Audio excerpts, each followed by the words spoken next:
Yahobu, Bapak Ibu Pendeta, Sinenge, Majelis dan warga Gereja Amin, ini adalah channel YouTube Sinode Gereja Amin. Karena itu, bagi yang mencintai Gereja Amin, tontonlah, subscribe, like, dan bagikan. Gereja Amin yang tangguh, mandiri, dan peduli. Tuhan Yesus memberkati.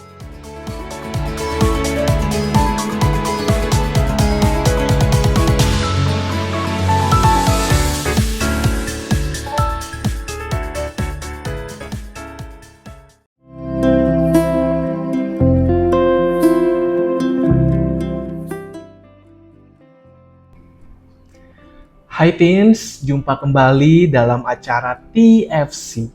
Kali ini kita akan menyimak tulisan dari Ibu Eli Diah Prapanti dalam buku renungan Teens for Christ dengan judul Dengarkan, berdasarkan Roma pasal 10 ayat 16 sampai 21. Bersama saya, Melvern Kenny Cahyadi. Mari sebelum kita membaca renungan ini, kita bersatu di dalam doa.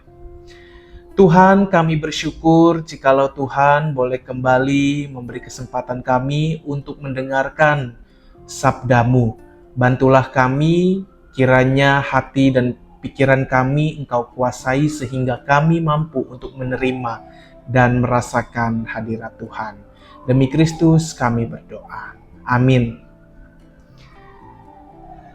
Yang akan menjadi pusat pemerenungan kita adalah Roma pasal 10 ayat 17. Saya akan bacakan untuk kita semua. Jadi, iman timbul dari pendengaran, dan pendengaran oleh firman Kristus. Teens, sebagai pelajar, mendengarkan materi pelajaran yang diberikan oleh guru tentu menjadi aktivitasmu sehari-hari. Tahukah kamu bahwa dalam teori kognitif, mendengarkan pengajaran dianggap sebagai proses aktif yang melibatkan pemrosesan informasi. Segala sesuatu yang didengarkan sebagai informasi baru akan dihubungkan dengan pengetahuan yang sudah ada. Proses ini melibatkan atensi, pengorganisasian, dan penyimpanan informasi dalam memori jangka panjang. Setiap individu akan menginterpretasi informasi yang diterima dan menghubungkannya dengan pengalaman mereka. Mendengarkan menjadi sebuah tahap penting dalam menentukan respons berupa sikap dan tindakan selanjutnya. Rasul Paulus mengajarkan bahwa iman seseorang muncul sebagai hasil mendengar firman Allah. Ini berarti bahwa mendengarkan atau menerima pengajaran tentang Kristus adalah kunci untuk menumbuhkan iman.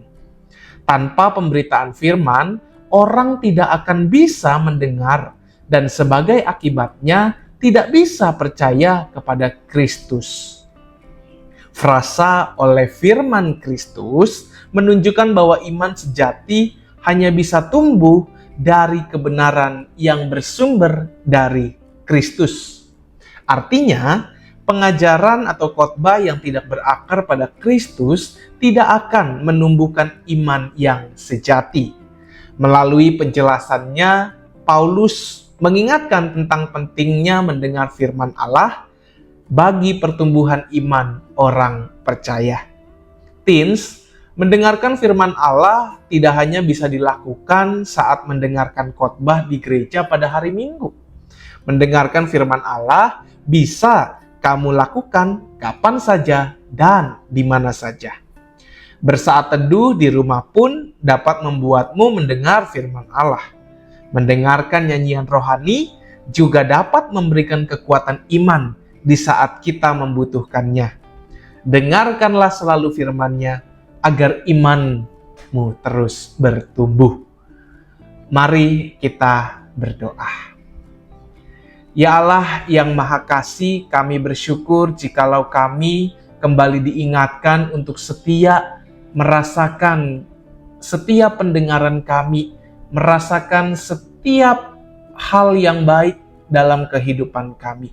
Kiranya kami juga boleh selalu menjadi pendengar firman Kristus yang baik, dan terlebih firman-Mu itu dapat semakin menguatkan kami ketika kami menjalani keseharian aktivitas kami. Tuhan yang terus beserta dengan kami. Kami mohon kiranya kami naikkan doa ini di dalam nama Tuhan kami Yesus Kristus. Amin. Demikian renungan kita hari ini. Jangan lupa untuk subscribe, like, dan bagikan kepada yang lain. Tuhan memberkati.